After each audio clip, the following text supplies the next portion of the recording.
Problem bangsa ini banyak orang berebut bicara tapi nggak mau berebut berpikir.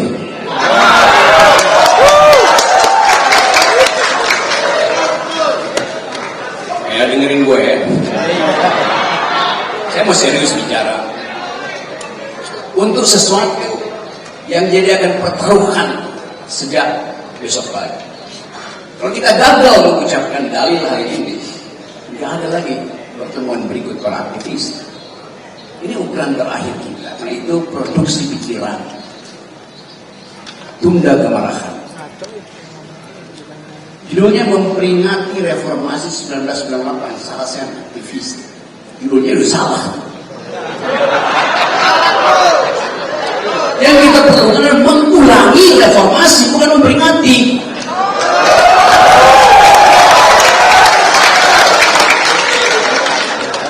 Aktivis tidak pernah memperingati kelakuannya sendiri, dia mengulangi kelakuannya.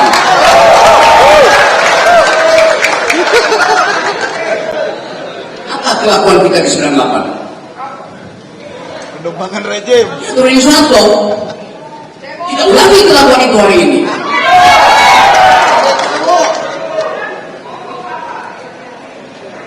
Silakan sebutkan dan bukan. Karena itu yang ada di benak kita sehingga ibu tadi marah. Ngapain ngomongin yang lalu? Kan harus ada posisi hari ini terhadap keadaan hari ini. Pembandingnya ada di situ.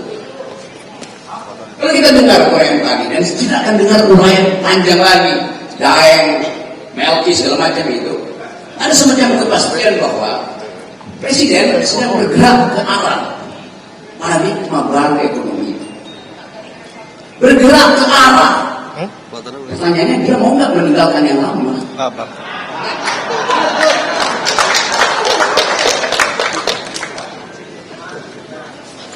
Robert menerangkan tentang there is no democracy without the right of nature. Hak pohon untuk berdiri. Tidak dijadikan pelet kayu. Oligarki. Kita mau coba lihat itu. Kalau soal demokrasi ekonomi mengarah pada sosialisme, saya tanya sekarang, yang ngerti tentang apa yang disebut sosialisme dalam pengertian akademis berapa orang? Termasuk yang ada di kabinet. Kalau itu tidak ada, maka tugas presiden adalah mengganti mereka yang do not speak socialism. Itu yang namanya perubahan paradigma itu. Kita mau coba lihat itu hari ini.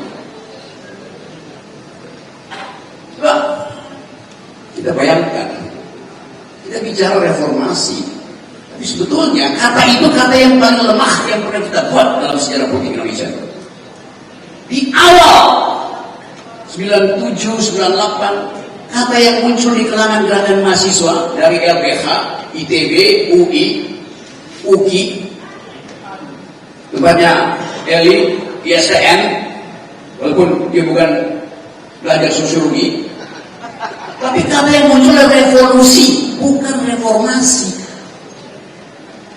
Tapi pada waktu itu kita gugup untuk pakai kata itu, karena soal itu kata kiri, memang kata kiri. Tapi kenapa Prabowo sekarang kiri buruh internasional? Itu kata yang maha kiri hari ini. Tidak ada lagi yang perlu kita khawatirkan. Apa akibatnya kalau kita tidak berpikir maksimal? Kita inginkan revolusi, tapi kita takut bahkan mengucapkannya di 98. Lalu kita cari cara. Kita pakai istilah reformasi total sebagai pengganti dari revolusi. Padahal sebetulnya Mental kita ingin revolusi. Revolusi artinya perubahan kualitatif. Dari satu rejim ke rejim lain, kualitasnya berubah. Reformasi itu perubahan kuantitatif. Yang berubah susunan manusia, bukan alam pikiran yang berubah. Jadi kesalahan epistemik pertama kita 98 adalah takut mengucapkan revolusi, lalu mengganti kata yang lebih lembek, reformasi. Tapi supaya terlihat radikal ditambahin reformasi total. Akhirnya di situ. Bahkan tidak semua mahasiswa 98 mau pakai reformasi total. Teman-teman Fahri Hamzah curiga pada waktu itu, kami curiga. Ini juga mengarah pada revolusi dan kekiri-kirian. Lalu mereka pakai istilah reformasi damai. Kita lihat banner di kepala itu. Reformasi total itu anak-anak KBU itu. Reformasi damai, anak-anak PKS pada waktu itu. Yes, kami untuk PKS. Saya mau terangkan genealogi itu yang menyebabkan kita ragu-ragu untuk menyebutkan bahwa kita harus dipimpin oleh satu ideologi, satu cara berpikir ideologis. Bahkan reformasi tidak berani diucapkan ketika udah dari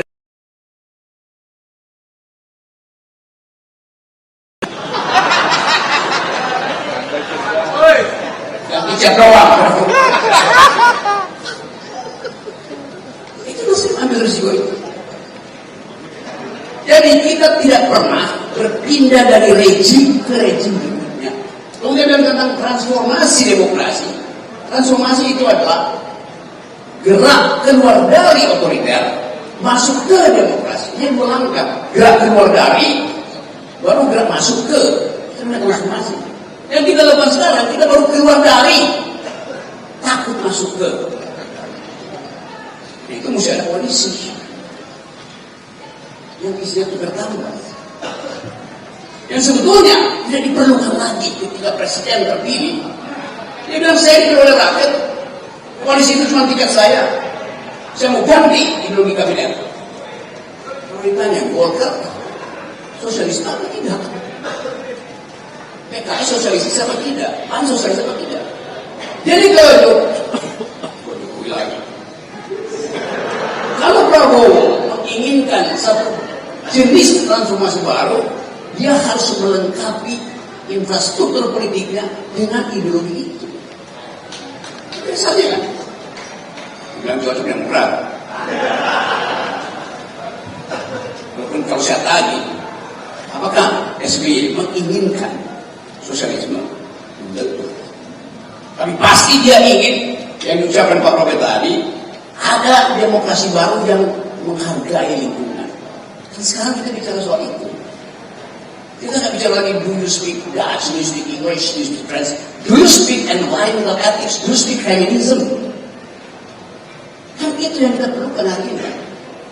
Sekarang kita tanya, Gibran, do you speak feminism, do you speak environmental ethics?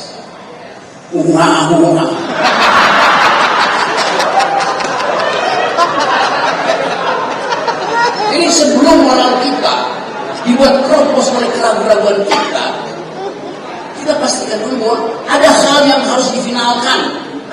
Bahwa kabinet boleh diresapel, tapi buat apa diresapel kalau ideologinya tetap tidak radikal? Resapel kabinet artinya meresapel cara berpikir para menteri tentang kebijakan ekonomi Prabowo. Sudah dengar sosialisme Prabowo bahkan 5 tahun yang lalu. Satu waktu Prabowo mampir ke rumah saya. Dia mampir, bukan saya pernah. Saya bertetangga 200 meter. Lalu kita bicara tentang masa depan Indonesia. Saya tantang. Anda mau gak jadi pemimpin sosialis Indonesia? Dia bilang, bahkan saya ingin jadi pemimpin sosialis Asia.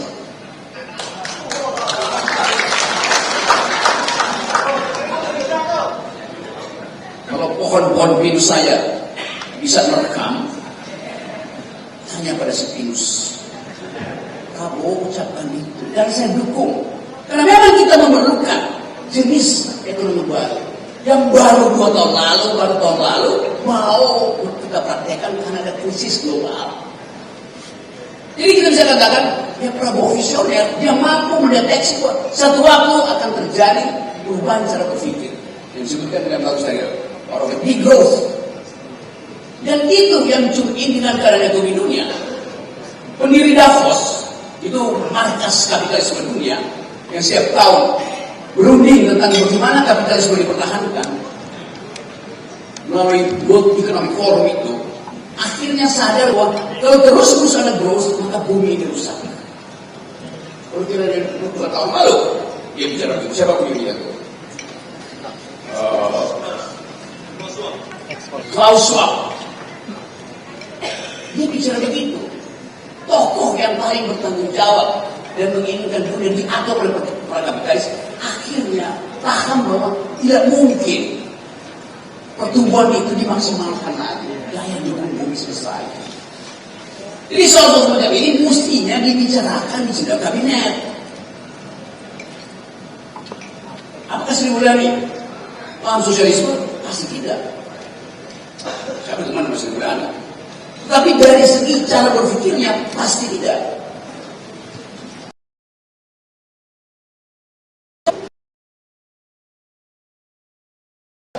Secara akademis, secara metodis tentang ide itu bukan mereka yang sedang benar bukan mereka. Kiri. Dia kiri dari kelingki. Tidak ada kapalannya gitu. Jadi kita ingin ada satu kesempatan hari ini untuk menerangkan kepada publik bahwa ideologi yang kita tuntut, kita inginkan, kita ingin pastikan melalui pemilihan Prabowo adalah sosialisme in optima forma. Kiri siapa? Kiri BRD? Bukan.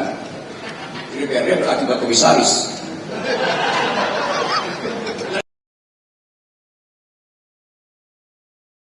Presiden itu. Karena itu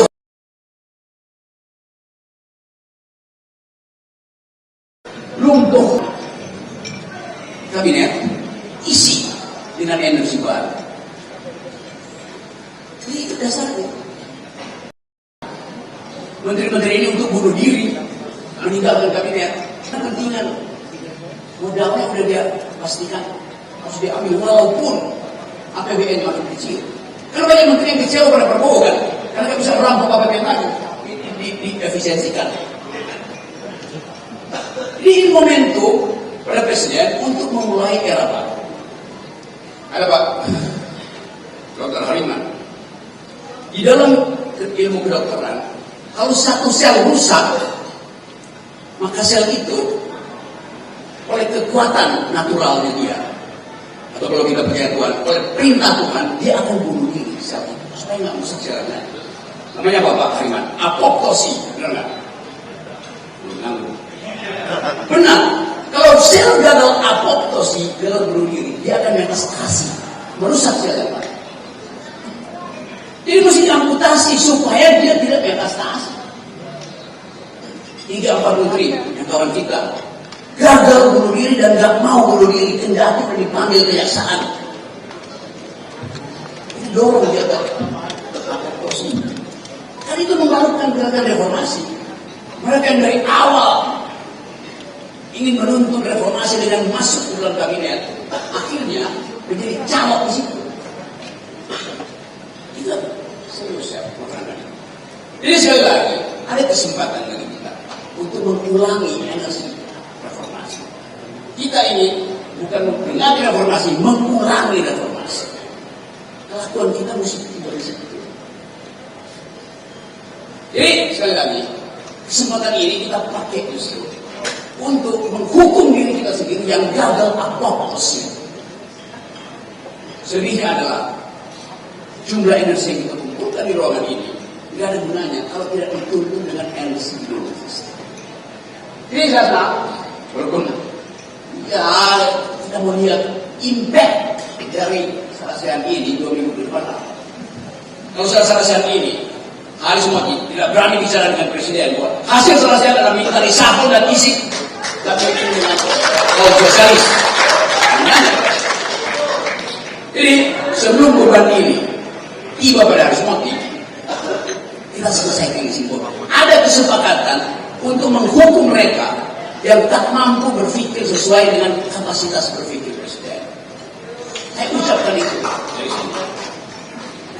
Inilah sesuatu yang kita bawa pulang, dicapai di semua media patriot.